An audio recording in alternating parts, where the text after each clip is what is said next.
This video is brought to you by Pangea Charging, experts in multifamily EV charging. With over 5,000 residents served, Pangea Charging makes reliable, at-home EV charging accessible for apartment communities nationwide. Visit PangeaCharging.com to get chargers installed at your building. Hi, are you on property? I just got keys and checked into room 1701. There's a pretty big leak in the bathroom. I walked in to a puddle of water, so we're definitely have to relocate. Okay, I'll go ahead and move your room. I have a room on the 19th floor ready. I'll have the keys ready for you down here. Is that the presidential suite? No, it looks like you booked for a premium.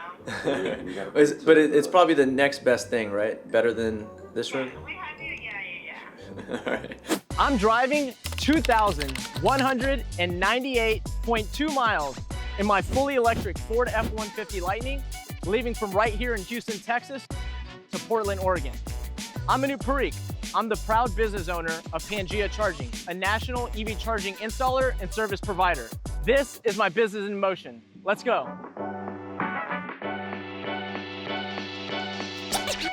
All right, we are finally in California. We've made it to Anaheim. Guess what's really nearby? Rove Charging Center, which I've read so much about.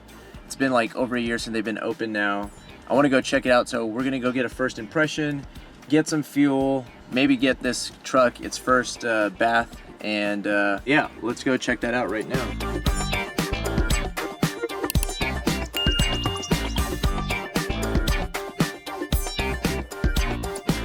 How's it going? Hey, how are you? Good, how are you? Good. Do you happen to know Jordan or Ryan? That's us. I figured, all right. It's like a famous duo right here. Nice to meet you both. Nice to meet you guys. I was trying to give this beast a watch. Come on. What does it do?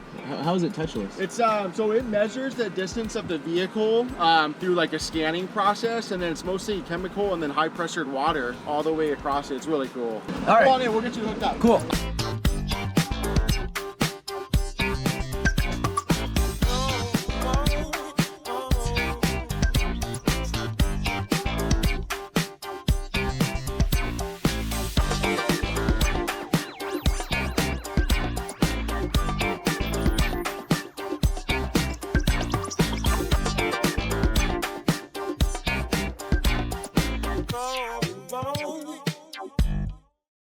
Cool.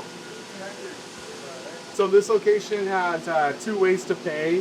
One is just being able to come up and just tap your credit card basically. So you can basically come up, you'll just tap your card, it'll authorize it, and then we'll get you connected, and that's basically it. Okay. So it's easy, so yeah. And so just to make sure, regular credit card, any of them? Any credit card, yep. And then what was the second one? So like, You can do the app as well. Oh, so the app. that's called Rove app. Rove Charging, basically. Charging. You'll add your card in, you can come up, you would scan a QR code right here, and it'll be like, okay, I know I'm at plug 3. It'll authorize the card, and it'll have you plug in, and then you can even end the charge in the app or start, all of that stuff, and then it stores all your receipts on there too. Oh, cool. So yeah, so two different ways to go about it. this would be the first ABB unit I've ever used. Oh, so, really? Yeah. Okay, so, cool. Yeah, we love it. It's been really good for us. So we haven't had very many issues with it. Okay. We've had really solid uptime on them overall.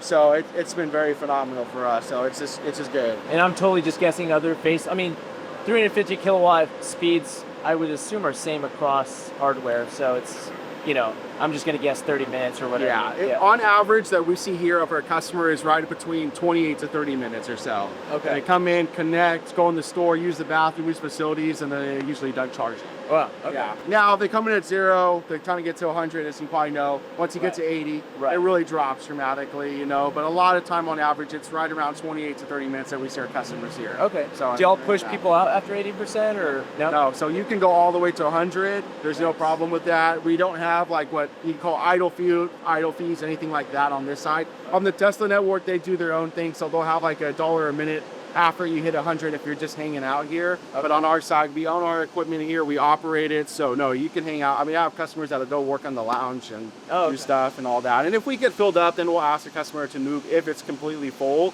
But if not, you don't have to worry about running out to your car and disconnecting or anything. Right. He gets it. So This is a man who clearly gets it. Cool. I'm If gonna you go want to check out the store, lounge, yeah, let's do it.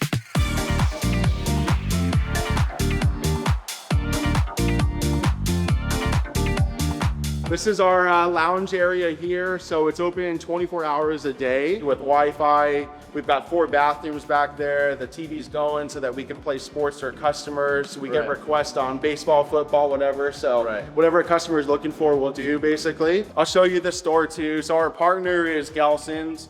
They're pretty well known in the Southern California area, especially for like high quality ingredients, good products, great customer service. A lot of good stuff in here. They got the Lotto machine in here. We've got fresh beverages, you know, Coke machine here. We've got a smoothie machine, pizza. Sometimes they run hot dogs here. We've got all these different beverages here. We've got a lot of people from the community just in Santa Ana too that love to come here and just grab on their way home. Whether it's a case of soda or something else, we have that for them too. I mean, do you think that's, I would assume, I don't know, you tell me, like, do you think the people coming here maybe just to do that grab of a soda or whatever, are they typically always going to be EV drivers, or do you actually see like I see a mix. Oh, really? You know, in the beginning it was a lot of EV drivers, and then now we're seeing a lot of non-EVs as well coming here because it's so close. You'll see here too, we do sushi. This comes from Red Shell Sushi. So we get sushi that's delivered fresh every single day into the market here. Salads as well, and then sandwiches. And then we'll run different specials. So right now you can tell there's a sandwich combo which customers love. So you can get a sandwich, chips, and a drink for $10. Nice. That's hard to find. We've really thought through it. I mean, even we do get quite a few kids in here, so we'll even have sometimes scavenger hunts, coloring sheet, things like that for kids, just so that we can interact. I mean, we want that hospitality, that environment. I think it's really important, and that's what brings people back. Ryan, of course. You want something to drink that I can get for us? Sure. Yeah. Can't say no. Probably got something to drink, and we'll get taken care of.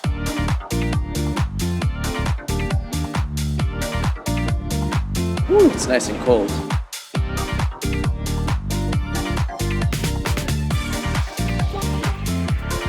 I feel like if other non-EV drivers knew places like this existed, they'd be like, hey, like, this is just cool. Cool atmosphere. I think I bet you're more likely to build community here too, because like, people are like, hey, it's a safe place. Oh, and we even talk about the solar. I'll talk about that with Vaughan tomorrow.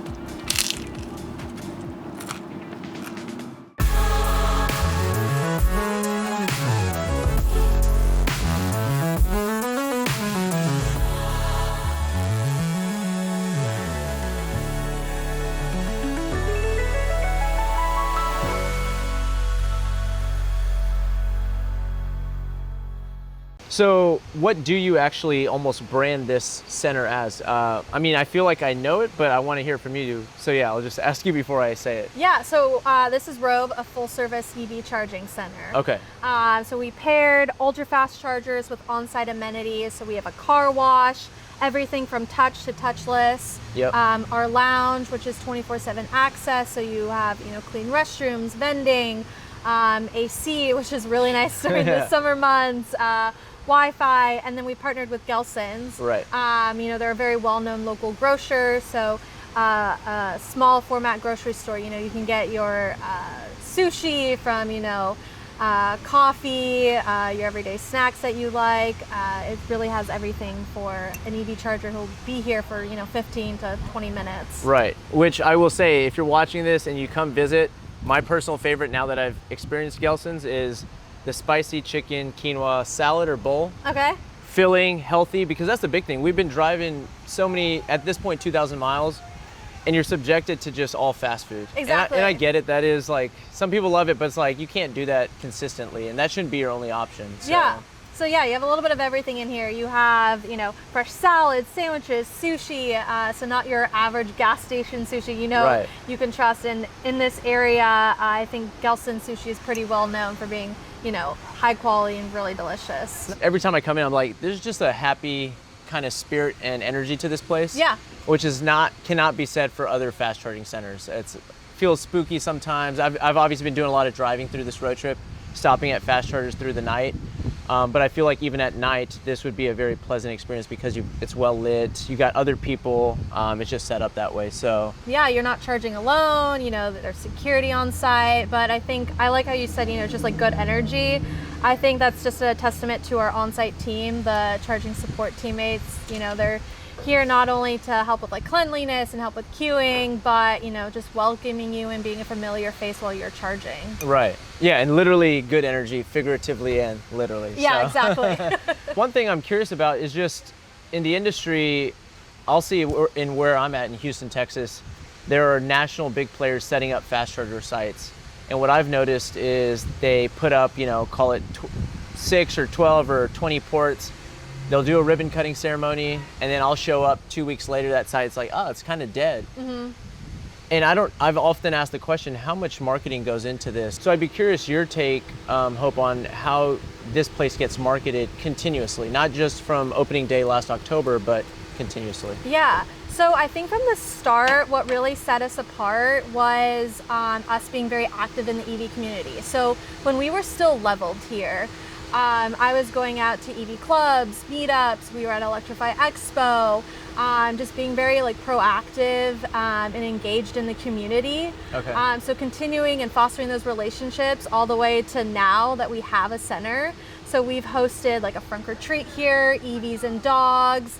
Lucid got involved and they brought out the new Gravity. So just creating a community where people want to come out, you see the latest EVs, get excited for this huge auto show that's coming up. Right. And then listings, being very accurate in our listings, it's very different.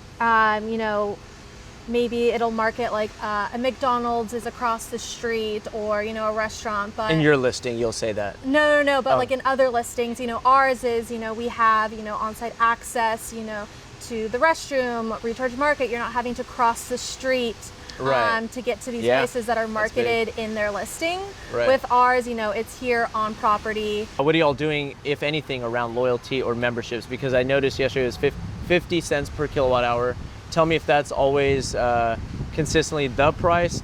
Are there sales and promotions and then any loyalty programs? Yeah, so right now that's a flat rate. It's kind of like you get what you see. Okay. So no memberships, no idle fees on our chargers. Oh, no idle fees. That's good. Yeah. So with other charging stations, you may have to pay into a membership to get the best price. Okay. Here it's 50 cents. That's what everyone is getting. Okay. With the loyalty programs, we do offer something. So if you're charging on our chargers, you use our app. We reward those users for every major milestone from your first charge all the way up to your 100th charge. So in offering at Gelson's, free car washes, swag, it's just a nice way for us to say thank you to our customers in an unexpected way, which is, always kind of the best. Right. Which, and I guess, because the fuel equivalent in gas stations would be, they have loyalty, but it's all price related. Whereas I think, like you said, these are swag and just nice gestures of something new, because this whole concept's new. So it's okay, that's interesting.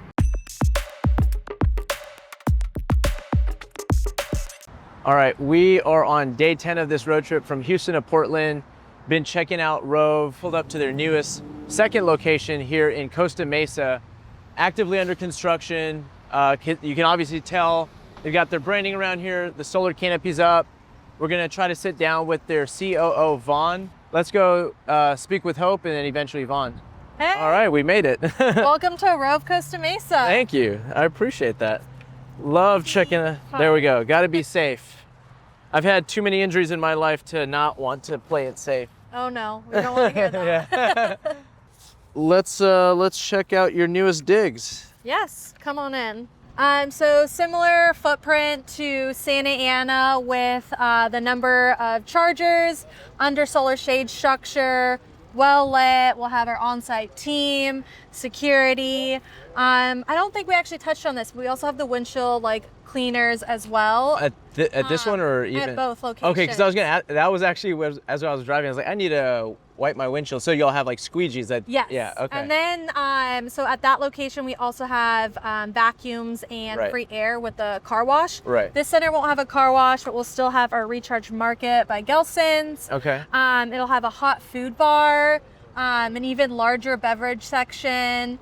lounge. And we also noticed just, talking to our customers, seeing how they like to interact with our property is because they're sitting down for so long, they still want, to stand. So our lounge will also have a banquette, but also standing tables as well. So, if you want to, get work done and not continue to sit throughout the day, we thought about that here. I do get that because we're on the road and it's like the last thing I want to do is sit more. Exactly. So, yeah. Ready to meet Vaughan? Yeah, sure. Alrighty, Vaughan. Lights, camera, action.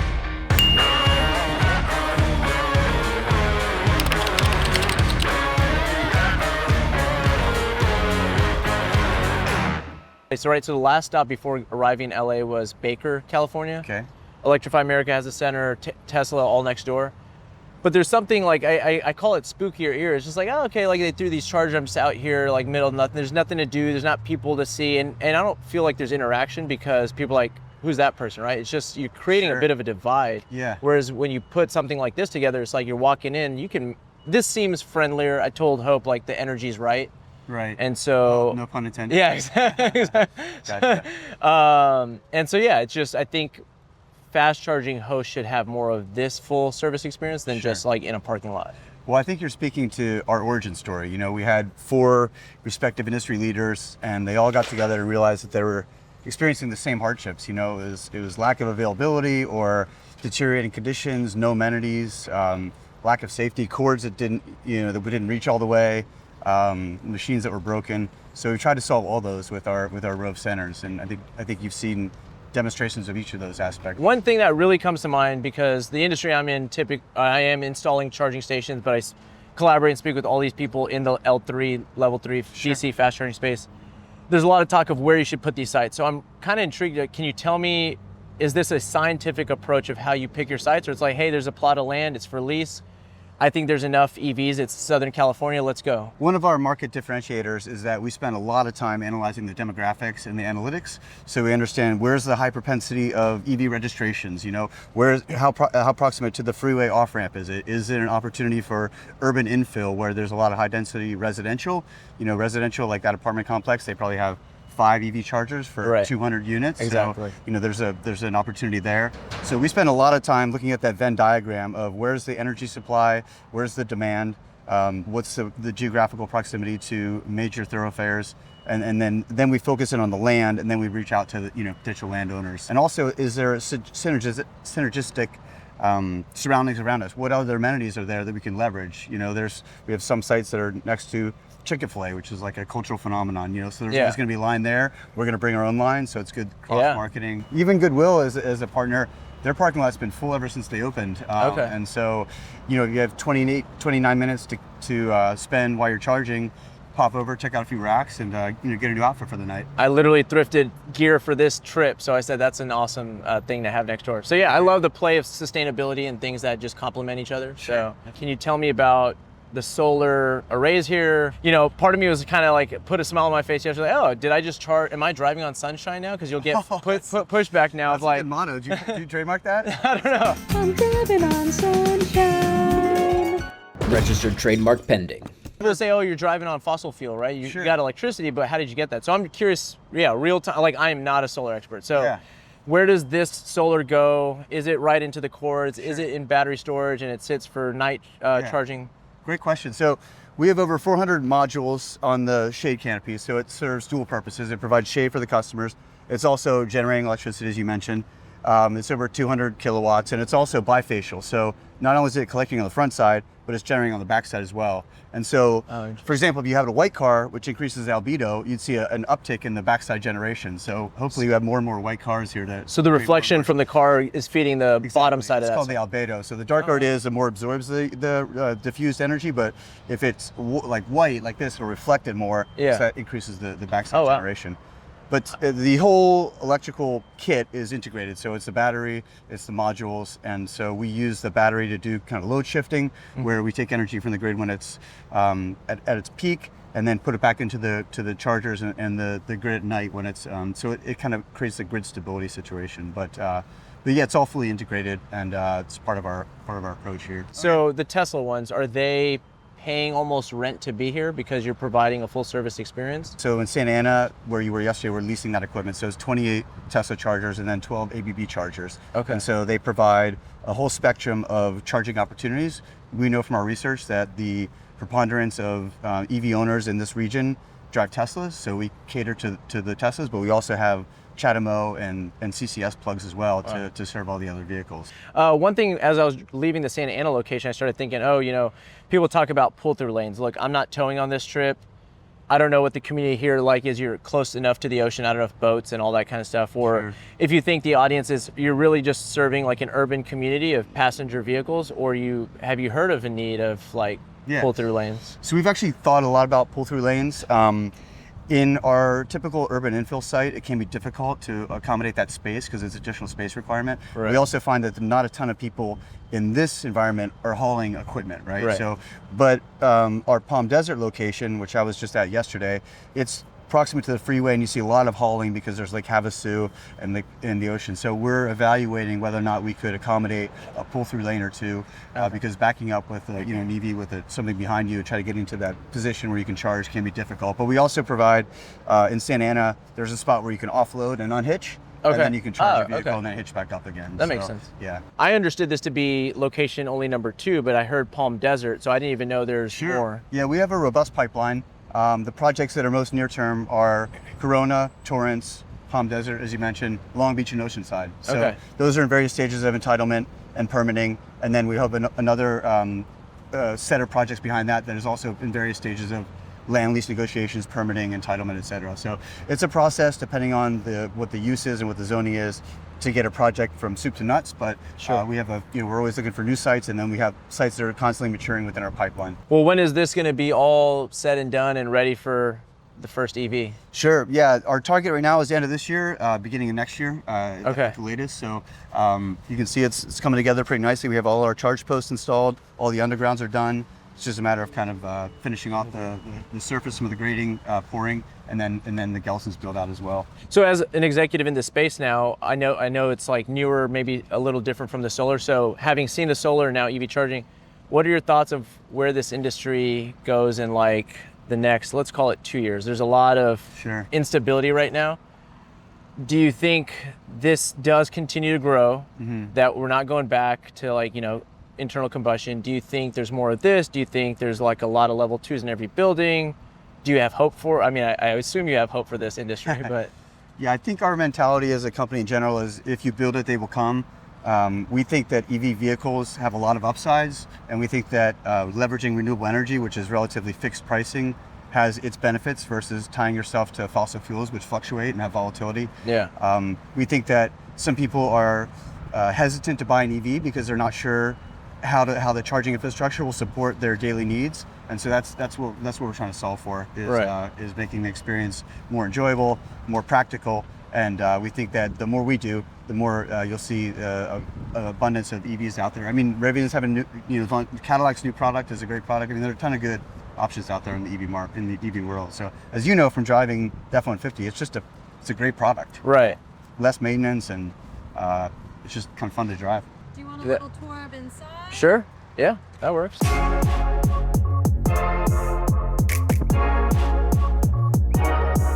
So as you enter, this will be the hot bar. So, fresh paninis, any other items that you want warmed up.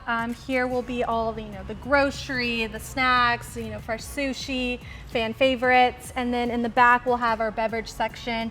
That'll be even more extensive than what we have in Santa Ana. So what is this right here? Like, what's that going to be, this carve out right here? Walk-in coolers and then beverage. Okay, so I think gotcha. actually back of house is back here, and then there's walk-in coolers here.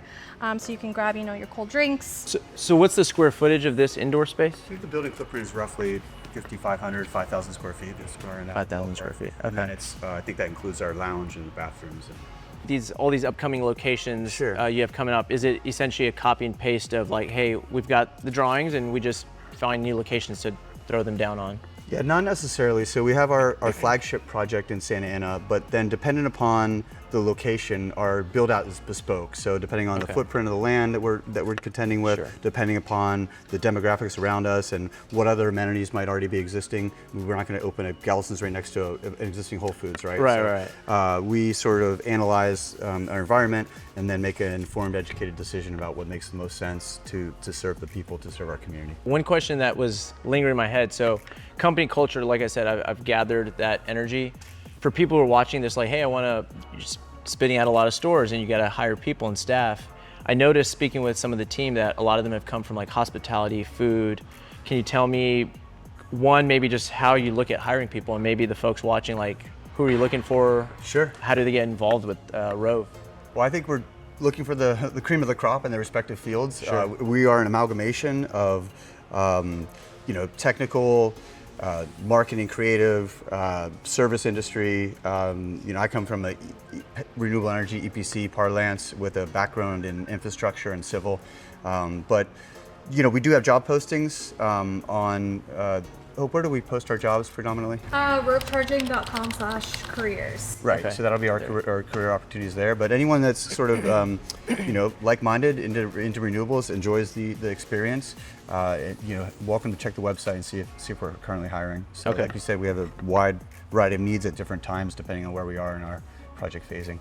What else you got? So like in Santa Ana, there's access between the lounge and the fresh market. Yep. So that will be this doorway here. So this is the lounge now. And this is the lounge here. Okay. This is the door to the lounge. So there's a separate entrance because the lounge will have access 24/7. So here we'll have the banquette. As I was saying, there's going to be some opportunity for standing tables right here, vending, and then down the hall we have our restrooms. I like that attention to detail. You said you're hearing from users about standing up, just like we said, on the road, it's like, I don't want to sit more, I just want to stand. So how do you collect that kind of feedback? We talk to our customers. Ryan and his team is pretty active. We have QR codes around the property. That is a survey that people can fill out, let us know how we're doing, what amenities they like. Okay. So that's how we're gathering feedback at the moment. Sweet, that's good. Got to listen to the customer.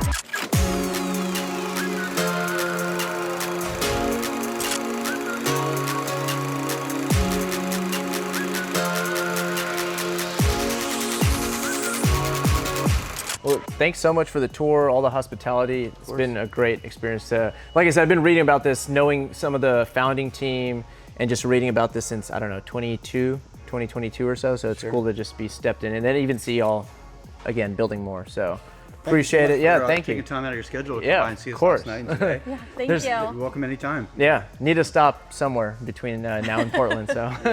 Where's your next stop? Any ideas? Next up, we make our way towards Northern California, where I interview between one firm, two veterans in the EV space. Between two firms, we just need one more.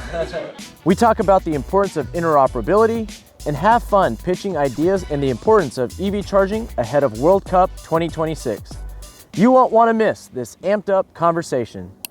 See you on the road, and don't forget to like and subscribe to see more content like this.